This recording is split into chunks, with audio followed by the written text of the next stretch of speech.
Iubiți credincioși, astăzi ne-am adunat să vorbim despre unul dintre personajele cele mai fascinante și pline de personalitate din calendarul nostru religios, Sfântul Ilie. Omul acesta, dragii mei, nu a fost doar un simplu muritor, ci un adevărat fenomen al vremurilor sale. Originar din Tesba Galaadului, Ilie a trăit în prima jumătate a secolului la IX-lea înainte de Hristos. În timpul domniei unui cuplu regal, regele Ahab și temuta sa soție, Izabela. Ahab, un rege cu apucături sângeroase și idei originale despre guvernare, și Izabela, au creat așa condiții unde idolatria era la ea acasă. Dar Domnul, căruia nu-i scapă nimic, l-a ales pe Ilie să fie profetul său, un fel de ambasador pe pământ, ca să aranjeze lucrurile la locurile lor. Și nu era Ilie un om oarecare. Numele lui în ebraică este Eliau, adică Domnul e adevăratul Dumnezeu. Deci, iată un om care mergea cu credința atât în suflet cât și în numele pe care îl poartă. În reprezentările iconografice, îl vedem pe Ilie fie la gura peșterii sale, unde un corb îi aducea de ale gurii, fie în faimosul său car de foc, un model misterios și spectaculos, cu Elisei ca martor și moștenitor al mantiei sale profetice. Despre acest proroc știm din Sfânta Scriptură. Acolo ni se spune cum într-o zi de mare importanță, Ilie Tesviteanul, profetul din Tesba Galaadului, s-a prezentat înaintea regelui Ahab și i-a spus: viu este Domnul Dumnezeul lui Israel, înaintea căruia slujesc eu, în acești ani nu va fi nici rouă, nici ploaie, decât numai când voi zice eu. Și cunoaștem din Cartea Cărților că acesta nu era un simplu avertisment meteorologic, ci un adevărat decret divin, cu toată solemnitatea lui. După acest discurs impunător, Ilie, cu toată rigoarea profetică, s-a retras la pârâul Cherit.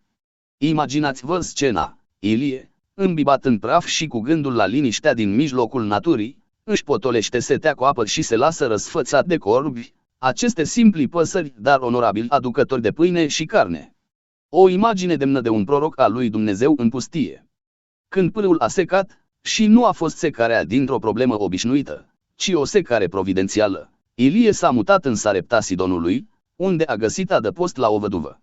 Aici, în fața morții fiului văduvci, Ilie a făcut ceea ce doar Dumnezeu poate face: a înviat copilul, demonstrând că puterea divină nu cunoaște limite.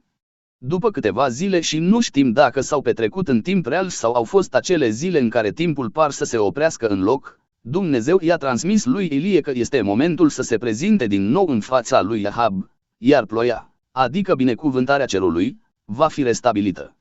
Și a venit Ilie, cu toată autoritatea unui profet care știe să-și calculeze mișcările. A adunat poporul și a zis: până când veți șchiopăta de amândouă picioarele? Dacă Domnul este Dumnezeu, urmați lui. Și dacă este Baal, urmați aceluia. Un apel direct și fără echivoc, menit să pună capăt confuziei de credință care dădea apă la moară celor care mai susțin că împăcarea cu toată lumea este un ideal religios. A urmat confruntările între profetul Domnului și preoții lui Baal.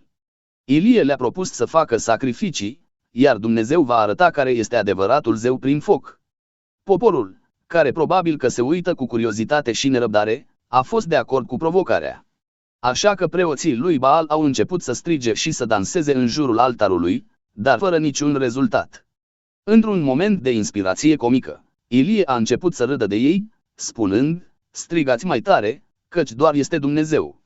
Poate stă de vorbă cu cineva, sau se îndeletnicește cu ceva, sau este în călătorie, sau poate doarme, strigați tare să se trezească. O scenă care ar fi făcut cinste chiar și celor mai ironici comici cunoscuți vreodată. Când a venit rândul lui Ilie, el a construit un altar cu 12 pietre, a adus lemnele și a turnat apă peste jertfa pregătită, demonstrând că nu avea nicio intenție de a lăsa loc de interpretări. Apoi a chemat numele Domnului și, printr-o minune divină, arderea de tot a mistuit totul complet, inclusiv apa din șanți. Poporul a căzut cu fața la pământ, recunoscând adevăratul Dumnezeu. Înainte de a-și încheia activitatea profetică, Ilie l-a ales pe Elisei ca succesor.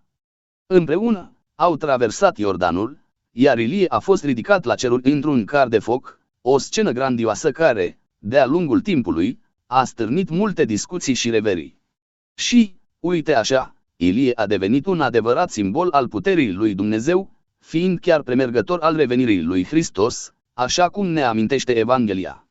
Nu uitați, iubiți credincioși, că Ilie a fost un exemplu de conducător spiritual misionar, cu dedicare și adevăr absolut. A fost un profet care nu s-a lăsat păcălit de idolii vremii și ne-a lăsat o lecție prețioasă, că întoarcerea la credință și respectarea adevărului sunt calea spre mântuire. Așadar, să ne aducem aminte și să trăim asemenea lui, cu sinceritate și curaj. Amin. Amin. Amin.